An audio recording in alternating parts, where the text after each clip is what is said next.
নমস্কার, আপনারা দেখছেন এখন দাসপুর বার্তা। বৃক্ষ চারা রোপণ অভিযানে সাংসদ দেব তথা দীপক অধিকারী। ভারতের 18তম লোকসভা নির্বাচনে ঘাটাল লোকসভা কেন্দ্র থেকে তৃতীয়বারও এআইটিসির মনোনীত প্রার্থী হয়ে নিজ দেহের রক্তদান করে পশ্চিম মেদিনীপুর জেলা শাসকের দপ্তরে মনোনয়নপত্র জমা দেওয়ার পর ঘোষণা করেছিলেন তিনি যত লক্ষ ভোট পাবেন সেই সংখ্যক চারা গাছ রোপণ করবেন ঘাটাল লোকসভার অন্তর্গত 7টি বিধানসভা এলাকায়, যা বিশ্ব উষ্ণায়ন প্রতিরোধে সহায়ক হতে পারে। সেই ঘোষণা অনুযায়ী তিনি 8 লক্ষাধিক ভোট পেয়ে তৃতীয়বারও ঘাটাল লোকসভা কেন্দ্রে সাংসদ রূপে জয়ী হওয়ার পরই 9 জুন রবিবার সকাল থেকে বৃক্ষরোপণ অভিযান কর্মসূচি শুরু করেছেন।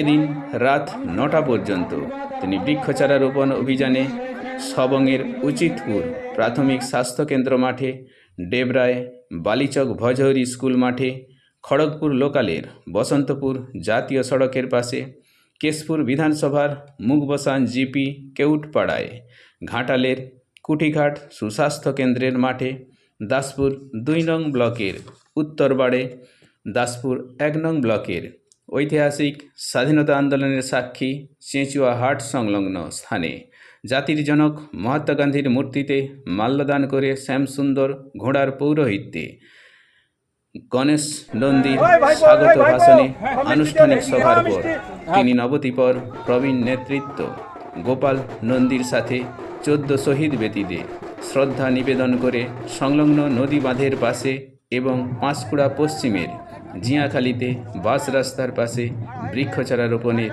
শুভ সূচনা করে কথা রেখেছেন। এরপর প্রতিটি জিপির অধীনে অবশিষ্ট বৃক্ষচারা রোপণ করানোর ইচ্ছাও প্রকাশ করেছেন। সামগ্রিক রিপোর্টে Shyamsundar Doloi. Like and follow with subscribe এখন দাসপুর বার্তা। এই দাসপুর বার্তায় যুক্ত হন, আলোর পথে এগিয়ে চলুন।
শান্তির আপনাদের প্রিয় নায়কদের, প্রিয় নেতাদের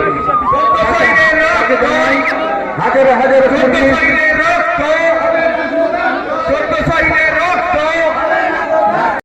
তিনি চেয়েছিলেন ভালোবাসা, তাই মানুষের আশীর্বাদ আর ভালোবাসায় তিনি বিজয়ী হয়েছেন। সেই বিজয়ী বীরকে জানাই হাজার